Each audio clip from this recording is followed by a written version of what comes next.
but wait a minute while I make your mind, make your mind. 떨리는 지금도 you're on my mind all the time. I wanna tell you but I'm super shy, super shy.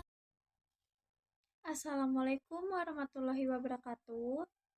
Yang terhormat kepada Bapak Febrian Eko Saputra, SM MSM, selaku dosen mata kuliah Statistika Ekonomi. Sebelumnya, perkenalkan nama saya Nisha Nuraini dengan NPM 224111016 dari kelas Manajemen 22A. Pada pertemuan kali ini, saya akan membahas uji 2 rata-rata. Berikut adalah pengertian uji 2 rata-rata. Uji 2 rata-rata adalah suatu metode statistik yang digunakan untuk membandingkan rata-rata dari 2 kelompok yang berbeda. Nah, uji ini seringkali digunakan dalam penelitian ilmiah atau percobaan eksperimental untuk menentukan apakah ada perbedaan yang signifikan antara 2 kelompok tersebut. Next. Berikut adalah definisi dari rata-rata. Rata-rata dalam konteks statistika adalah nilai tengah atau nilai rata dari suatu kumpulan data.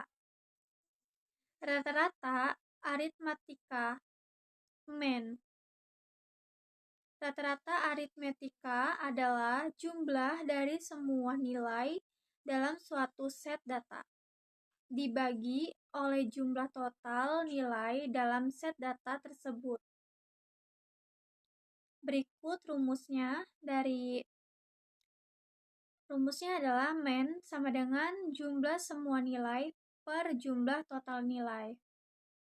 Yang kedua adalah rata-rata geometrik. Rata-rata geometrik ini dihitung dengan mengkalikan semua nilai dalam suatu set data, lalu mengambil akar pangkat n dari hasilnya di mana adalah jumlah total nilai. Untuk rumusnya adalah geometric mean sama dengan n akar hasil perkalian semua nilai. Yang ketiga adalah rata-rata harmonik. Dihitung dengan membagi jumlah nilai dalam suatu set data dengan kebalikan dari setiap nilai. Kemudian mengambil kebalikan dari hasilnya.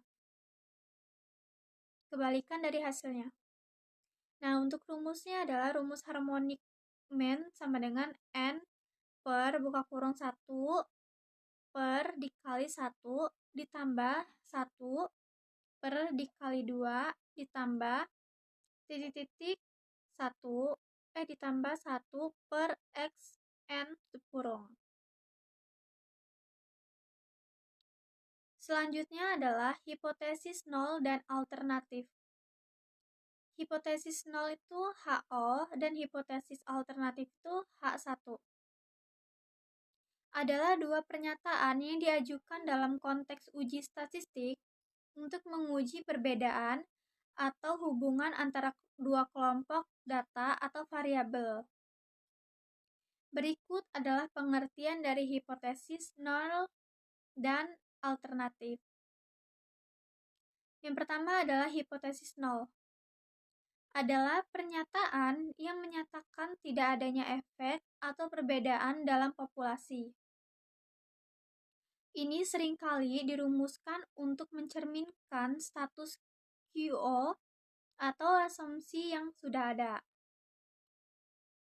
Simbol umumnya biasanya adalah HO. Hipotesis nol ini digunakan sebagai dasar perbandingan dengan hasil pengujian statistik untuk menentukan apakah terdapat bukti yang cukup untuk menolaknya. Yang kedua adalah hipotesis alternatif H1.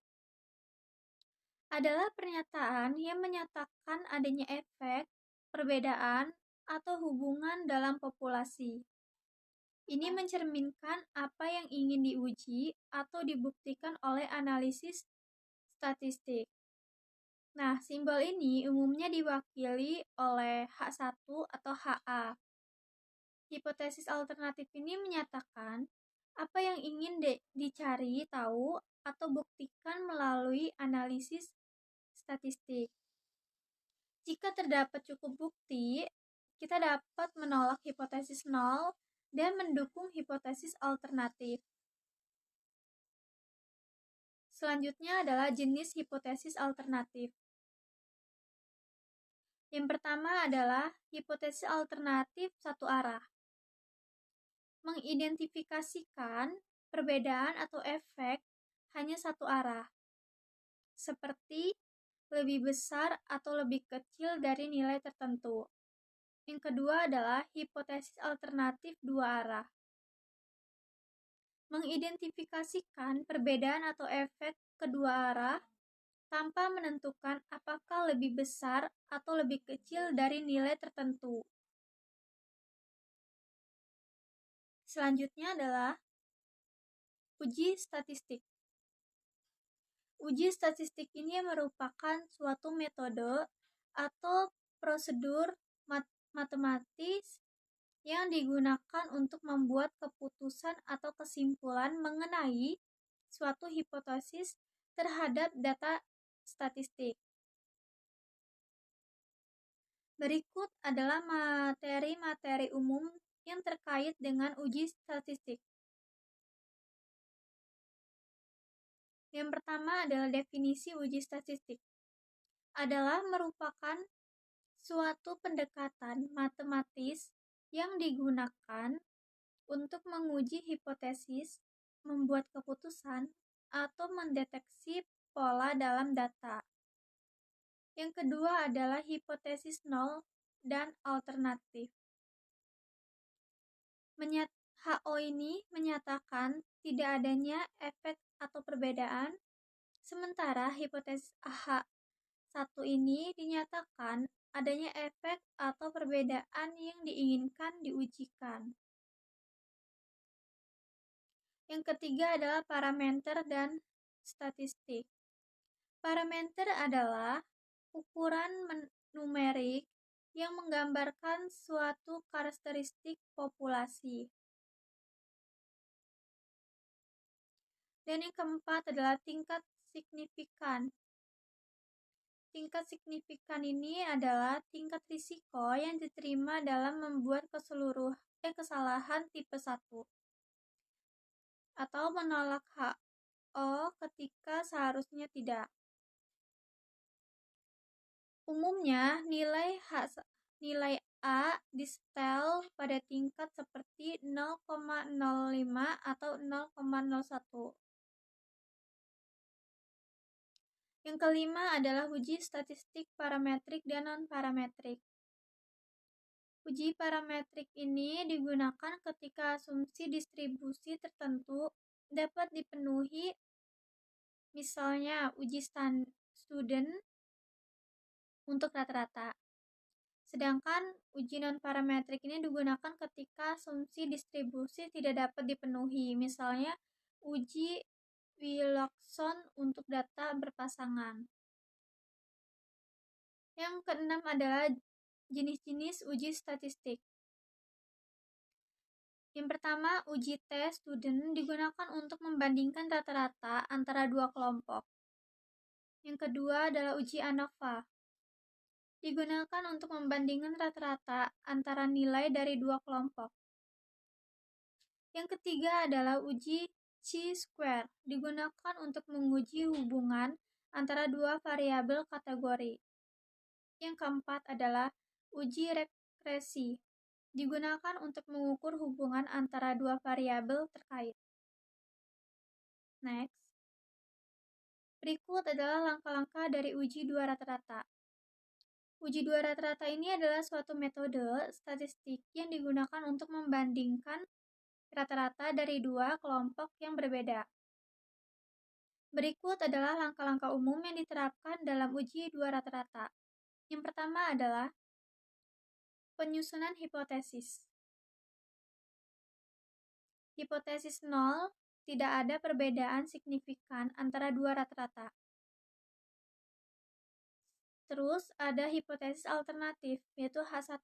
Terdapat perbedaan signifikan antara dua rata-rata. Dan yang kedua adalah tentukan tingkat signifikansinya. Nah, ini menentukan seberapa tinggi tingkat kesalahan tipe 1 yang dapat diterima atau umumnya 0,05 atau 0,01. Yang ketiga adalah pilih jenis uji statistik. Nah, ini tergantung pada karakteristik, data, dan asumsi yang memenuhi kondisi eksperimen. Contohnya adalah uji tes student independen. Ini tuh digunakan ketika sampel diambil dari dua kelompok yang berbeda. Terus juga ada uji tes student berpasangan. Ini digunakan ketika sampel diambil dari suatu kelompok dua kali atau pasangan. Dan yang keempat adalah kumpulkan dan proses data. Ini diambil dari sampel dari masing-masing kelompok dan catat data yang relevan. Dan juga hitung rata-rata dan deviasi standar dan masing-masing kelompok.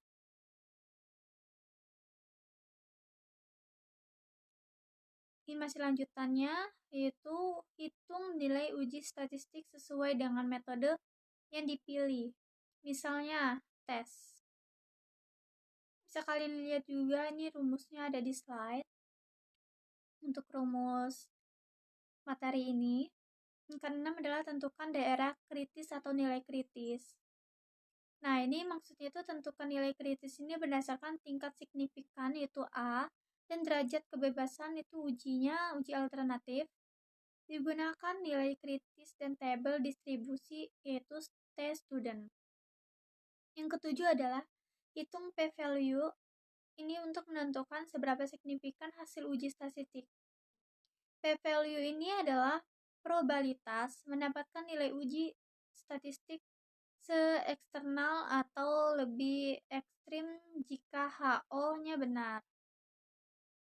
Yang ke-8 adalah buat keputusan, dan ini kalian bisa lihat juga rumusnya di slide ini. Oke, next. Selanjutnya adalah uji dua rata-rata berpasangan dan independen. Uji dua rata-rata berpasangan ini definisinya itu adalah dilakukan ketika dua kelompok data yang dibandingkan berdasarkan dari satu kelompok subjek atau objek yang sama. Contoh aplikasinya itu pengukuran sebelum dan sesudah suatu intervensi pada kelompok yang sama. Dan yang ketiga adalah hipotesisnya. Hipotesisnya HO, yaitu tidak ada perbedaan signifikan antara dua rata-rata, dan HI, terdapat perbedaan signifikan antara dua rata-rata. Nah, sedangkan uji dua rata-rata independen ini definisinya adalah dilakukan ketika dua kelompok data yang dibandingkan berdasarkan dari dua kelompok yang berbeda atau tidak saling terkait. Contoh aplikasinya ini perbandingan rata-rata kinerja antara dua kelompok yang berbeda. Misalnya kelompok kontrol dan kelompok perlakuan. Dan yang ketiga adalah hipotesisnya. Hipotesisnya HO, tidak ada perbedaan signifikan antara dua rata-rata, dan HI, terdapat perbedaan signifikan antara dua rata-rata. Selanjutnya adalah interpretasi hasil. Nah, interpretasi hasil ini pahami hipotesis nol dan alternatif. Terus juga analisis p-value juga. Terus juga yang ketiga adalah keputusan berdasarkan p-value. Dan yang keempat, interval kepercayaan. Yang kelima adalah ukuran efek. Yang keenam adalah interpretasi kontekstual. Dan yang ketujuh adalah kesimpulan.